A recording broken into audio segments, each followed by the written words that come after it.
नमस्कार।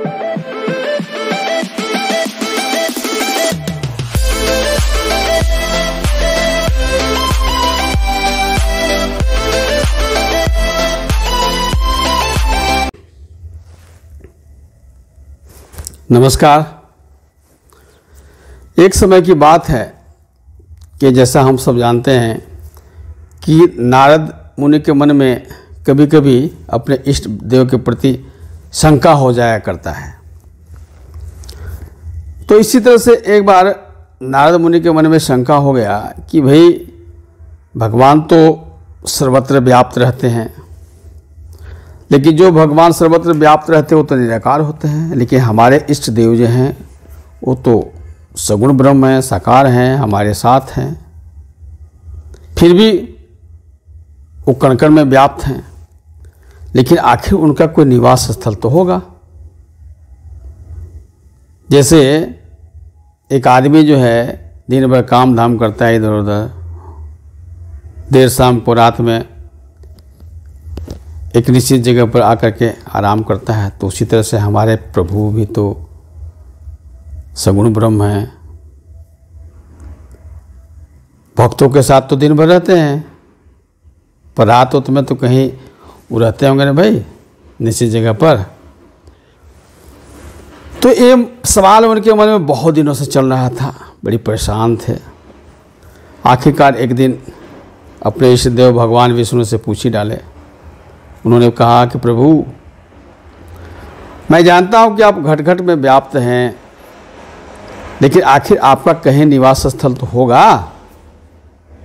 यह सुनकर भगवान विष्णु मुस्कुराते हैं और कहते हैं कि हाँ नारद, मेरा निवास स्थल तो है।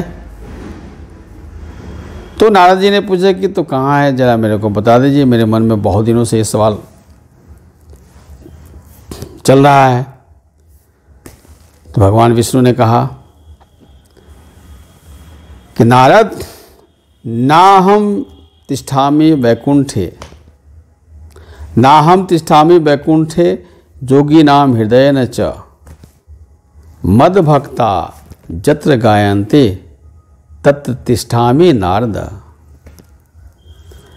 नाहम तिष्ठामि वैकुंठे, हे नारद, न तो मैं वैकुंठ में रहता हूँ। वैकुंठ का मतलब होता है कि जहाँ पर किसी भी तरह का कुंठा नहीं है, किसी भी तरह का निराशा नहीं है,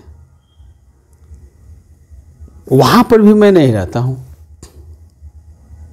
क्योंकि उनके अंदर कुंठा तो नहीं है, निराशा नहीं है, पर उनके अंदर प्रेम भी नहीं है, इसलिए मैं वहाँ नहीं रहता हूँ।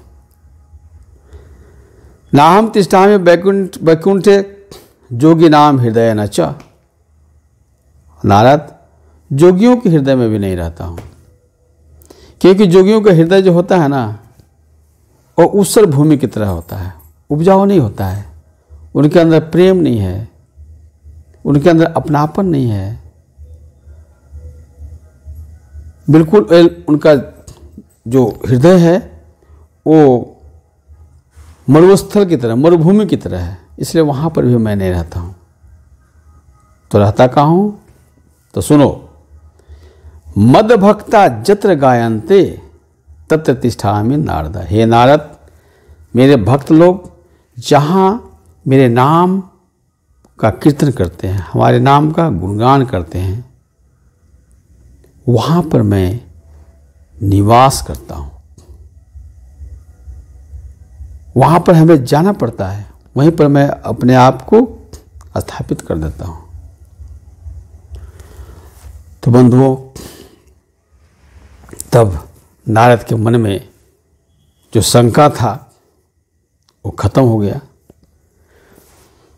तो ये पुराण में उल्लेख है, सत्य पर आधारित है, शैक्षिक मूल्य है, और हमारे आनंद मार्ग प्रचारक संघ के संस्थापक श्री श्री आनंद मूर्ति जी भी इसको अपने प्रवचनों में उल्लेख किया है उन्होंने।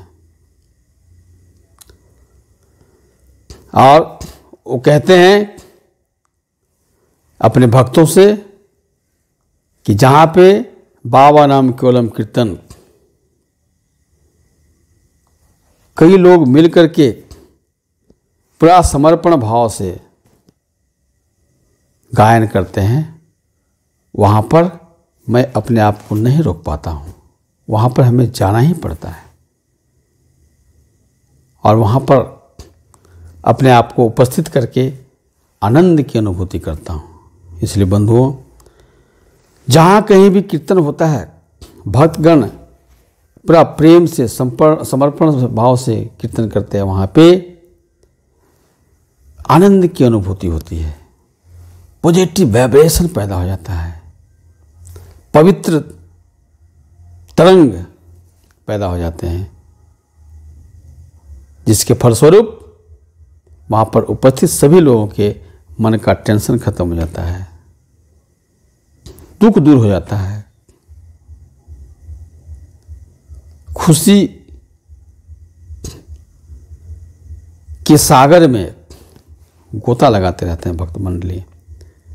हर एक ऐसा वातावरण पैदा होता है जहाँ पे सभी लोग एक दूसरे के साथ अपनापन फील करते हैं, परम पुरुष की उपस्थिति फील करते हैं, आनंद की अनुभूति फील करते हैं। इसी को कहा जाता है हरि परिमंडल गोष्ठी।